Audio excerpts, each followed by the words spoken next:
Bom dia, amigo internauta. Hoje é terça-feira, 24 de novembro de 2015. Estamos começando mais um Agropapo, seu talk show do agronegócio aqui na AltV, a TV da internet. E no Agropapo, você sabe, nós conversamos sobre tecnologia, economia, política, legislação, enfim, tudo que envolve aí o setor que vem sendo a exceção positiva da economia brasileira nos últimos anos e também outros temas, enfim, que circundam o agronegócio, a gastronomia, a saúde, a moda, o entretenimento, o turismo rural, enfim, tudo que está presente no agronegócio no nosso dia a dia. E relembrando que você pode acompanhar e depois rever este programa e outros também no nosso canal no YouTube. E hoje, nesta terça-feira, 24 de novembro de 2015, eu tenho a satisfação de receber a jornalista e escritora no agronegócio, Cristina Rapa, diretora da Crível Comunicação. Cristina, é uma satisfação contar com a sua presença aqui no Agropapo. É um prazer para mim. Muito obrigada pelo convite, Ronaldo. Imagina. Olha, vamos começar com uma coisa bem atual. Você está lançando um novo livro aí, né? Que vai ter o seu lançamento oficial hoje na Livraria Cultura do Shopping Guatemi, aqui na cidade de São Paulo, né? Isso. Intitulado Primatas do Brasil, cada macaco no seu galho, é isso? Isso, exatamente. Enfim, queria que você contasse. Mostre isso, por favor. Mostrar o livro, mostrar a capa do livro. E, então... Contasse sobre o que trata, a obra, enfim, conte-nos tudo. Então, é um livro ricamente ilustrado e com 240 páginas e que fala sobre os primatas no Brasil, fala sobre a trajetória, então desde quando os primeiros naturalistas vieram, normalmente eram austríacos, alemães, vieram no século XIX acompanhando, né, a princesa Leopoldina para o Brasil, e ela tinha muito interesse por biologia, e começaram a catalogar os primatas, fazer um levantamento de fauna, e até os dias de hoje, né, e a situação, e passando por... A gente faz uma viagem, o livro faz uma viagem pelos biomas brasileiros, uma forma de você conhecer o Brasil através dos primatas mais representativos desses biomas. Fala também de a ligação do homem e o primata, e a cultura e meio ambiente e biologia, né? E como é que se encontram, enfim, as condições dos primatas no Brasil hoje, processo de extinção, como é que está isso? Então, o Brasil... É algo que é abordado no livro? É abordado no livro também, até as ameaças, né? Para a extinção dos primatas e também para o seu bem-estar. Então você tem perda de habitat, né, por desmatamento e o crescimento da urbanização. Você tem rodovias, então atropelamentos, incêndios florestais, eletrocução, caça, comércio ilegal ou tráfico, né, de animais. Tem aquela cultura também de aprisionar, de ter um animal silvestre como pet, como doméstico, né, o que não deve ser feito e tal. Depois a pessoa também não consegue criar e abandona, então tem uma série de coisas. E aí que entra também uma instituição que chama Projeto MUC, que aliás é beneficiada pelos livros, pela venda dos livros, que acolhe. Então, a Polícia Ambiental de vários lugares do país recolhe e depois encaminha para essa instituição, o ITU, que eles já contam com mais de 200 primatas lá, que sofreram ou maus tratos ou foram vítimas de acidentes e tal.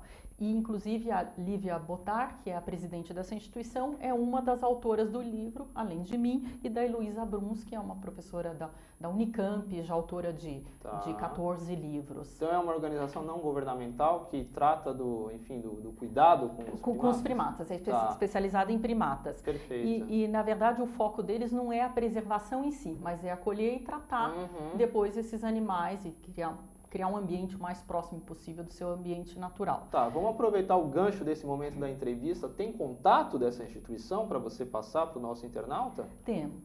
www.projetomuc.org.br. Perfeito. Legal. E fica em Itu, na região de Campinas. Correto. Né? Mas, o Brasil é um país riquíssimo em biodiversidade. Isso, né, quais são os principais primatas, espécies no Brasil? No Brasil você tem toda a gama de saguis, né, que aí são grandes, são muitos, e também tem as subespécies. Você tem o bugio, que é aquele primata muito grande, que tem um rugido forte, característico, e que, por incrível que pareça, pode ser encontrado até aqui em São Paulo, no Jardim Botânico, aqui na Zona Sul, perto do Zoológico, solto. né, nas árvores. E você tem também o macaco prego, você tem o macaco-aranha da cara branca, você tem os muriquis, até os muriquis são bastante ameaçados, tem o muriqui do norte, o muriqui do sul. Um dos casos positivos de preservação do muriqui do norte, numa instituição no interior de Minas. Você tem o famoso mico-leão dourado, que nos anos 70 e 1970 e 80 eram quase considerados extintos no Brasil. Aí tem uma ONG, uma instituição no Rio de Janeiro, que cuidou de sua preservação e hoje eles estão saindo dessa categoria. Legal. E me conta uma coisa, o livro conta com apoiadores, enfim, do setor privado. Acho que é importante a gente até poder divulgar as empresas, enfim, instituições que dão apoio a uma iniciativa tão bela como essa. Sim, até porque o livro, ele é de capa dura, 240 páginas, ricamente ilustrado, com fotos da Lupa Nisson e da Adri, o Fábio Colombini, mais fotos deles e ilustrações do Thomas Sigrist, publicado pela Aves Brasilis e conta com patrocínio da Tetra Pak, uma empresa de embalagens, né, de alimentos, bastante conhecidos, e com apoio da Lei Rouanet de Incentivo à Cultura. Muito bacana. Bom, e além de escritora também na área, vamos dizer assim, numa temática, vamos dizer, ambiental e tudo mais, você também é escritora de livros infantis. Eu queria que você pudesse contar um pouco disso e também quais são as suas mais recentes obras nesse segmento. Okay. Em 2012, eu lancei meu primeiro livro infantil, Topetinho Magnífico, que é um beija-florzinho encontrado no Cerrado brasileiro e aqui também no litoral do Sudeste. E ele está ameaçado, como diversas espécies de aves, né? E ele fala para as crianças sobre o cerrado, sobre aves, né? Preservação de animais silvestres e também sobre alerta contra o comércio ilegal, contra o tráfico de animais silvestres. Foi um jeito de chegar às crianças com essa mensagem. Você tem muitas ações ligadas a cachorros e gatos, a animais domésticos, mas às vezes a nossa fauna silvestre fica um pouco esquecida. Perfeito. Tem uma abordagem, vamos dizer assim, educativa? Tem, educativa e com humor e aventura para entreter as crianças e ao mesmo tempo passar a mensagem. E foi publicado pela editora Melhoramentos e é vendido em escolas, tem sua função didática. 2 anos depois, em 2014, eu lancei também pela Melhoramentos o livro Florestas, porque precisamos delas. Na verdade, a produção desse livro começou em 2011, quando foi decretado pela ONU o Ano Internacional das Florestas, e era um tema que a Melhoramentos, por ser uma livraria, uma editora que trabalha muito com livros didáticos junto às escolas, ela sentiu necessidade, junto com água, clima e outros assuntos, né? Fazer a convergência. Meio ambiente, fazer uma convergência, exatamente. E aí eu me interessei por esse tema e é mais voltado para adolescentes, então tem toda uma pegada meio de humor e também de cartoons e tal, bastante ilustrado também. Florestas. Perfeito. E como é que começou essa sua trajetória, como escritor e tudo, como é que surgiu isso? Bom, foi numa fase de transição de carreira. Eu tinha saído depois de uma experiência de mais de 10 anos, 11 anos, né, na área de comunicação de uma multinacional de agronegócio. Perfeito. E estava repensando, né, justamente a minha vida profissional, lançando a minha empresa de comunicação, a Crível Comunicação, e conheci uma escritora, fiquei muito amiga de uma escritora de livros infantis, e ela até comentou comigo que eu tinha facilidade de escrever porque eu me lançava nessa aventura. Foi aí que começou. Muito bem. Bom, nós vamos ao primeiro intervalo do Agropapo, seu talk show do agronegócio, aqui na AltV, a TV da internet, nesta terça-feira, 24 de novembro de 2015, e voltamos já já.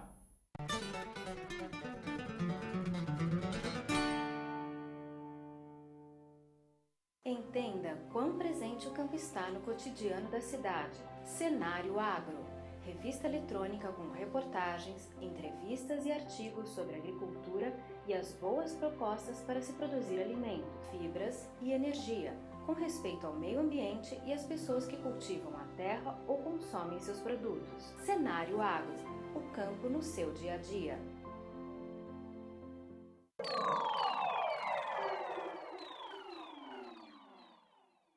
Pecuarista, dobre seu lucro na seca com o VMAX Virginia Amicina. Veja o que especialistas dizem sobre esta tecnologia.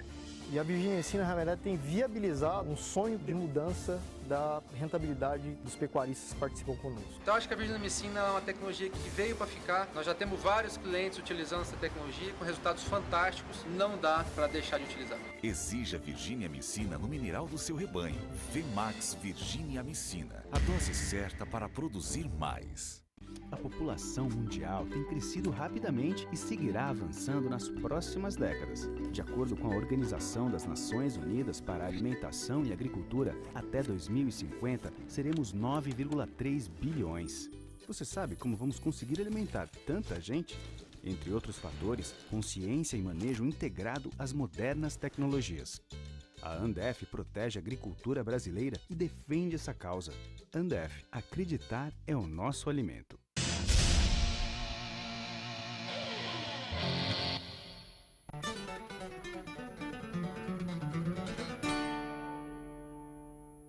E voltamos com o Agropapo desta terça-feira, 24 de novembro de 2015, o seu talk show do agronegócio aqui na Altivia TV na internet. E vamos continuar a nossa boa conversa com a escritora e jornalista Cristina Rapa. Cristina, nós falávamos no bloco anterior, enfim, da sua experiência aí como escritora na área de livros infantis e também numa temática ambiental. E me conta uma coisa, essa vertente sua, enfim, como profissional, isso combina com o ser jornalista no agronegócio? Como é que é isso? Olha, eu acho que combina e muito, porque a produção de alimentos, fibras, etc., depende muito da natureza, dos recursos naturais. E o agricultor moderno, o agricultor de hoje sabe, está consciente, né, que ele precisa de preservar o solo, ele precisa de água, ele precisa manter suas plantas, suas reservas florestais, para ter um ambiente melhor na sua, Sem dúvida. Propriedade, na sua produção, negócio, né? Exatamente, que ele precisa fazer um manejo biológico integrado de pragas, porque senão ele vai ter resistência ou vai gastar muito com agroquímicos e pode ter algum problema. Quer dizer, tem que estar tudo integrado. Então, eu acho que tem muito a ver, que esse antagonismo não funciona, não existe. Eu sempre me interessei pelos dois temas, sempre me interessei muito por meio ambiente, por fauna e flora e também por agricultura. Sim, que o agronegócio hoje brasileiro, enfim, o produtor rural, ele tem essa consciência que a questão do seu ativo ambiental faz parte do negócio, né? É fundamental para o próprio lucro dele. Exatamente, né? Senão fica insustentável ao longo dos anos. Se ele começar a desmatar, se ele perder água, a gente teve esse problema de seca, e quem preservou, né, a mata em volta, né, nas suas matas ciliares, teve menos problema, né, com água, tal, que você não pode contaminar o solo e tudo mais. Toda essa discussão esse ano, especialmente aí com a proximidade da Conferência do Clima em Paris, no começo de dezembro, né, vai ficar cada vez mais quente, e o Brasil, como grande produtor, um dos maiores players, né, da produção e exportação de alimentos, fibras e energia, tem um papel fundamental nisso e vai levar propostas. Você acha que na Conferência do Clima é uma boa oportunidade para o Brasil mostrar que ele é um gigante na produção de alimentos e concomitantemente também um grande player na proteção ambiental? Com certeza, com certeza. É uma oportunidade para o Brasil. Não, e se pensar com a nossa extensão e a quantidade de pastagens degradadas que podem ser revertidas para a produção de grãos, a gente não precisa desmatar mais para aumentar a produção de alimentos, de carnes, fibras, grãos, né? Sim, sem dúvida. Agora, dentro dessa questão, dessa preocupação, dessa consciência, vamos dizer assim, ambiental, socioambiental do produtor rural e tudo, você acha que falta comunicar isso melhor para a sociedade urbana, para as cidades? Não tem um abismo nesse sentido? Ainda tem. Eu acho que evoluiu muito esse jornalismo do agro, mas ao longo dos últimos anos evoluiu. Mas quando eu comecei, no final da década de 80, eram poucos jornalistas, que até como jornalista, talvez por ser um ser até muito urbano, que se interessavam por esse tema. Bom, como mulher, então, eu era das únicas, realmente é um próprio ET mesmo, né? Então, muito pouca gente, e eu acho que foi crescendo ao longo das últimas décadas. As empresas também foram entendendo que precisavam se comunicar melhor, não só com o seu cliente, com o agricultor, mas com a sociedade, com legisladores, com os outros jornalistas, com advogados, com a população em geral, né, Correto. com as ONGs, com a sociedade civil, enfim, e com quem, né, formava opinião. E que é importante que as pessoas que vivem na cidade entendam que quase tudo que a cerca veio do agro. Que é a proposta do Agropapo, é contar isso, Exatamente, né? Justamente dessa conexão, enfim, entre campos e cidades e vice-versa, né? E vice-versa. Às vezes você mora num bairro de classe mais alta, numa grande cidade, numa grande metrópole do mundo e está tão distante dessa realidade, né? Então é importante, a comunicação é importante para isso. Sim. E dentro dessa tua trajetória, experiência, quais são as principais transformações que você observou, vamos dizer assim, mais especificamente na área do jornalismo do agronegócio mesmo? O que você pode dizer do que passou de mudança, enfim, o segmento nos últimos tempos? Olha, eu acho que antes, no início, o jornalismo do agro estava muito concentrado nas informações técnicas para os agricultores, dirigidas por agricultores. Então, eram revistas ou suplementos de jornais diários voltados para o agricultor, mas para a produção dele, para o dia a dia da produção dele. Correto. Eu acho que isso foi evoluindo muito, quer dizer, foi ampliando, não que se perdeu isso e que não fosse importante. Incorporou-se outros temas. Incorporou-se outros temas, né? Incorporou-se outros temas de cultura, gastronomia. Certo. Bom, literatura, hoje nós falamos Claro. de literatura, música, uma produção de uma horta na sua casa, né, os Uma orgânicos. perspectiva também de negócios, de gestão. Esse foi um ponto importante? Foi bastante. Então passou também para esse jornalismo econômico e de negócios, porque afinal a agricultura é um setor muito importante da economia. É o mais importante da economia brasileira. Que é o que está levando hoje, né? A nossa economia, é o que está dando bons resultados, né?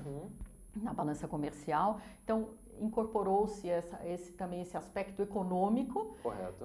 Gestão também de recursos humanos, como é o novo profissional, o que é procurado, né, no novo profissional do agro. Então, isso um perfil do novo profissional. Um perfil do novo profissional, como tem que ser as universidades que formam esses profissionais, o que é buscado. E você tem também a ampliação dos meios de comunicação. Correto. Então, TV, jornal, revista, hoje com a internet, as mídias sociais. Até pegando o gancho dessa tua observação, como é que você avalia, como é que é a cobertura da mídia hoje em termos sobre o agronegócio? Então, em termos da mídia segmentada, da grande imprensa, como é que você enxerga isso? Bom, eu acho a imprensa como um todo está passando por uma crise, não só do agro, né? A gente vê cortes nas redações. Então, do agro não podia ser diferente e também perdendo espaço. Mas o que cresceu muito foram os programas, e dentro da internet, os canais da internet. A internet propiciou muito. Claro. E o que você vê são mídias sociais, então o Facebook, por exemplo, que se transformou como um jornal local, porque o Brasil, com essa extensão territorial, é difícil chegar um jornal impresso, uma revista no norte do Mato Grosso, no sul do Pará, no norte do Tocantins, que são regiões aí, são as fronteiras agrícolas, regiões fortes de produção de alimentos. Então, você tem a internet e as mídias sociais funcionando como um canal de notícias. Tá, como né? algo preponderante na comunicação, no jornalismo do agronegócio para hoje. combinar, para os agricultores se agruparem, até para combinar de vender sua produção e através de uma cooperativa, para saberem as notícias, para se inteirarem de valor das commodities ou de novas tecnologias. Para tomar decisão. Ou para questões fundiárias, que são bastante sérias e também em determinadas partes do Brasil é um tema também bastante quente. Para saber sobre literatura ambiental. Literatura ambiental, com certeza. Bacana. Então você vê realmente a internet como um o carro-chefe da comunicação daqui em diante? Como é que você observa isso? Acho que cada vez mais. Eu acho que cada vez mais. E até por esse papel engraçado. A internet, as pessoas tinham... tem gente que ainda tem preconceito, né, e que acha que o agricultor não é antenado, ele com essas novas tecnologias. Perfeito. Bom, nós vamos a mais um intervalo do Agropapo, seu talk show do agronegócio, aqui na Altivia TV da internet, e voltamos já já.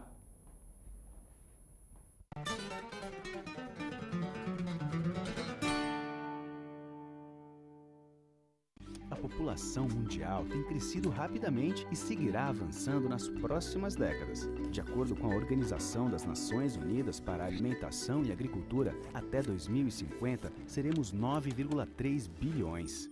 você sabe como vamos conseguir alimentar tanta gente? Entre outros fatores, consciência e manejo integrado às modernas tecnologias. A Andef protege a agricultura brasileira e defende essa causa. Andef, acreditar é o nosso alimento.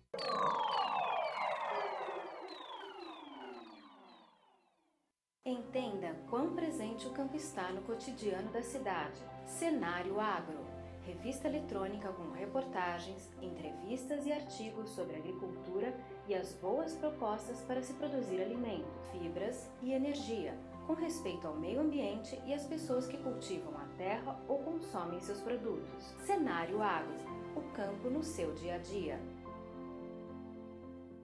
Pecuarista, dobre seu lucro na seca com Vemax Virginia Amicina. Veja o que criadores como você dizem sobre esta tecnologia.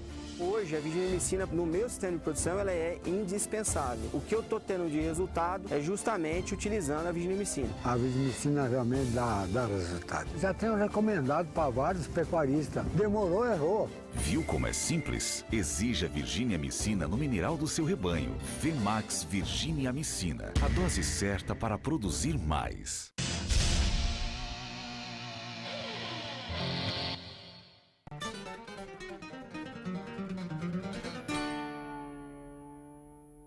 E voltamos para o terceiro e último bloco do Agropapo desta terça-feira, 24 de novembro de 2015, aqui o seu talk show do agronegócio na AltV, a TV da internet.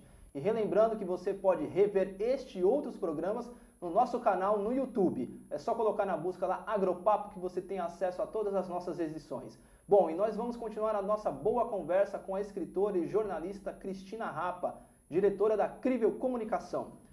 Cristina, nós falávamos no último bloco sobre a questão das transformações que foram ocorrendo na comunicação e no jornalismo do agronegócio nos últimos anos e tudo mais, né? Falamos da questão que antes era uma temática editorial, assim, vamos dizer, de uma abordagem mais técnica, que isso se modernizou buscando uma perspectiva também de negócios, de gestão econômica. E a terceira onda, qual que é? É uma onda de diálogo com quem? Diálogo com o consumidor, né? Com o público, na maioria das vezes urbano, né? O Brasil é um país tão agrícola, mas a população urbana é maior, o poder da urbanização é muito grande. É muito grande, muito grande. E o que ocorre é que muitas vezes essas pessoas fazem suas compras aí no mercado, mas não tem muita ideia de como é produzido aquele alimento, um tecido. Ainda tem um pouco aquela noção de que aquela velha história que o leite nasce na caixinha, né? Na caixinha e tal. Pois é, espero até que esteja mudando isso, mas acontece mesmo. Tem crianças que nunca viram uma vaca, nunca viram um cavalo, né? Uma cabra. Então, essa comunicação com o público urbano é bastante importante. Até porque para a sociedade entender e reconhecer a importância do agro, né? Perfeito. E você entende que essa comunicação do agronegócio com as cidades, isso tem que ser um fator estratégico para as organizações, as empresas do setor? Elas já enxergam isso dessa maneira ou tem um caminho ainda a percorrer? Eu acho que elas têm começado a enxergar isso, tem aumentado o número de empresas e entidades, né, de classe, associações, né, do setor e de produtos, né?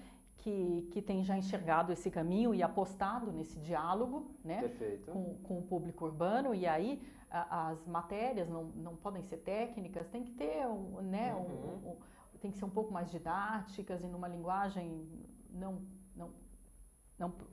científica, fechada, não muito fechada, muito hermética. Exatamente, que as pessoas, para o leigo, né, que possa entender e tudo mais, mas ainda tem um caminho aí a percorrer. Sim. Porque, por um outro lado, também o setor ele teve uma perda de espaço, assim, em alguns grandes jornais, você perdeu alguns cadernos que eram dedicados ao agronegócio, algumas colunas também acabaram sumindo. Por um outro lado também, o setor ele meio que está presente em todas as outras editorias, né? Então, você vai ler lá sobre política, tem agronegócio, economia tem agronegócio.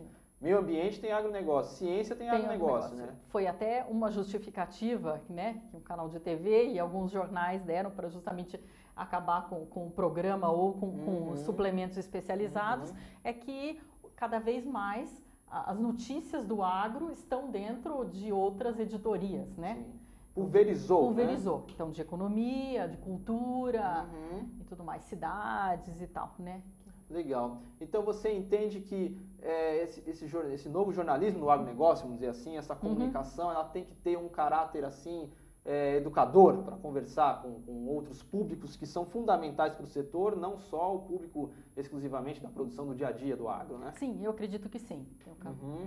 Educador, mas um educador e que também seja agradável, não é aquela coisa, não é doutrinação, sim, né? Mas exatamente. É uma comunicação. Não pode ser uma questão só de transmissão. Não. Tem que ser comunicação, comunicação, né? diálogo né? mesmo, exatamente, diálogo. Até para os dois lados vez poderem se compreender um pouco mais, entender um pouco mais qual que é a realidade de cada um. Muitas vezes o público das cidades às vezes não compreende muito o conjunto de desafios, por exemplo, que um produtor tem que enfrentar no seu dia a dia, né? Que é clima, é preço, é um cara que trabalha, né, 7 dias por semana, não tem muitas vezes o domingo, e as novas tecnologias, e a preocupação de sucessão nas propriedades rurais e atrair os jovens, né? Que eles têm que ter um interesse pela atividade, né? Então, mostrar justamente as novas tecnologias e as perspectivas de futuro. Sem dúvida, até porque o agronegócio hoje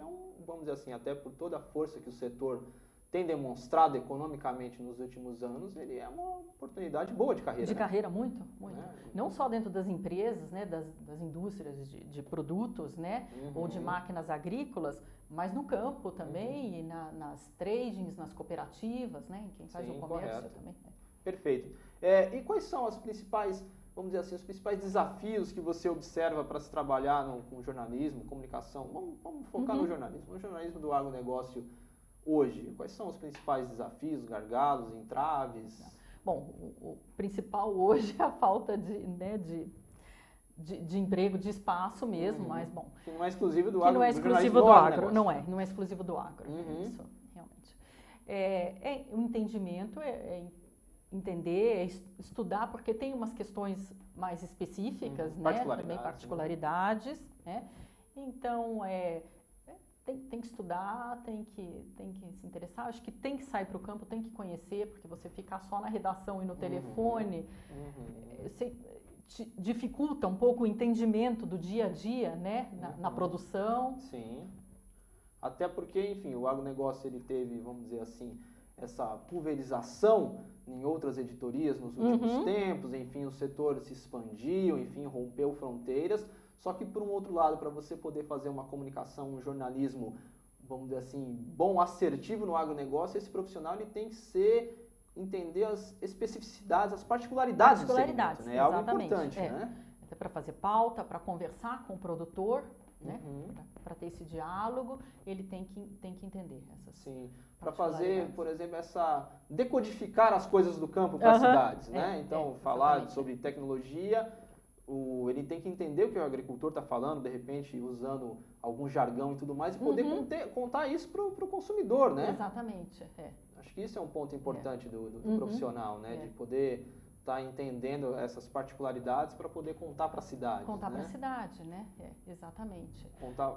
E a realidade brasileira como um país tropical também, de clima tropical, aqui tem...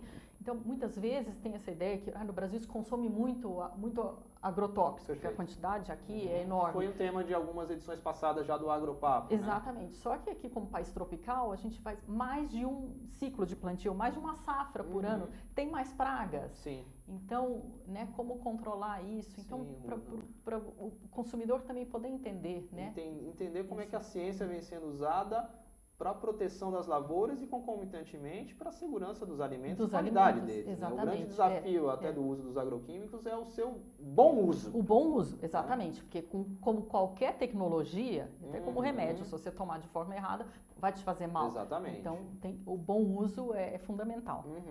Eu queria que você contasse um pouco também, Cristina, você teve uma significativa experiência aí na área da comunicação, na área dos transgênicos, né, e tudo mais.